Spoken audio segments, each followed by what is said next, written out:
नमस्कार प्रणाम हर हर महादेव। तो कैसन हुआ भैया लोग, आशा करब स्वस्थ बा मस्त बा। तो भैया अपने बनारसी नागिन का भाड़ा आ गल है राजगढ़ सोनभद्र। तो भैया वीडियो में बना रहा लोग, आवा चला कंपनी चल जा। फोरमैन तैयार और बनारसी नागिन पर चढ़ गल उन भैया लोग लोड करे बदे।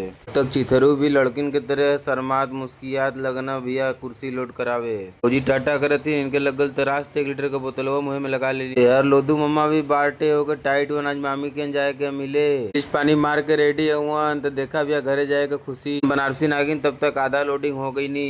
मम्मा के घरे जाए के नाम पर सुन के इनसे उनसे झगड़ा होए लगल। तो मम्मा के बहुत माना लीन बारू बनारसी नागिन के लोड करा देना, रस्सा मारे के रहल बस। पार्टी से फोन करके पूछली तो भैया कल सुबह आइएगा, रात में गाड़ी नहीं खाली हो पाएगा। तो भैया मऊ बनारसी नागिन के सेल्फ मरली चल देली घरे।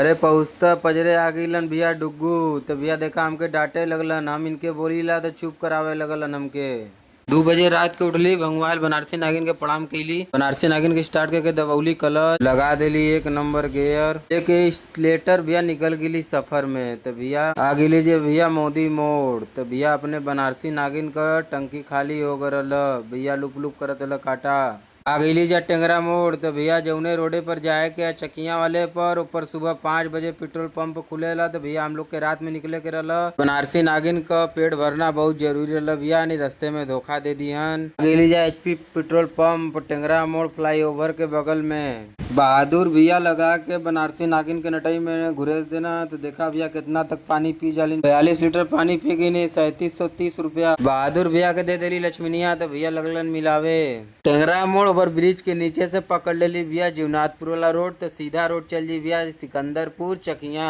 गईली पटनवा दैतरा अब्बा का बहुत जागता मंदिर है 209 जोड़ के आगे निकल गईली। अगली जा मटना बाजार। तो भैया देखा नारायणपुर वाला बड़की नहर है, धारा में माई का पंडाल सजत रहल। तो भैया 1 किलोमीटर दूर ही से यहाँ लाइट लग गल, बहुत बढ़िया पंडाल यहाँ सजला। एक बार केदारनाथ बाबा का मंदिर का पूरा ढांचा बनल है। आगे जब यह सिकंदरपुर चौराहा यहाँ से लेफ्ट ले ले बाद चल जाई सीधा मुगल सराय। हमन के चले के राइट लेके हमन के पकड़े के अरौरा और नौगढ़ वाला रोड।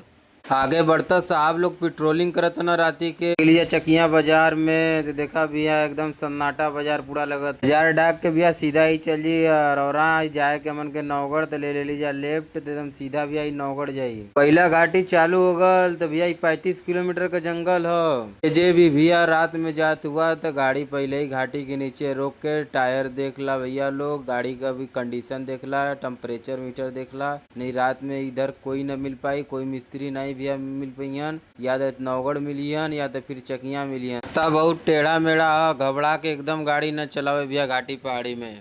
जंगल का नजारा भैया देख ला लोग एक बार।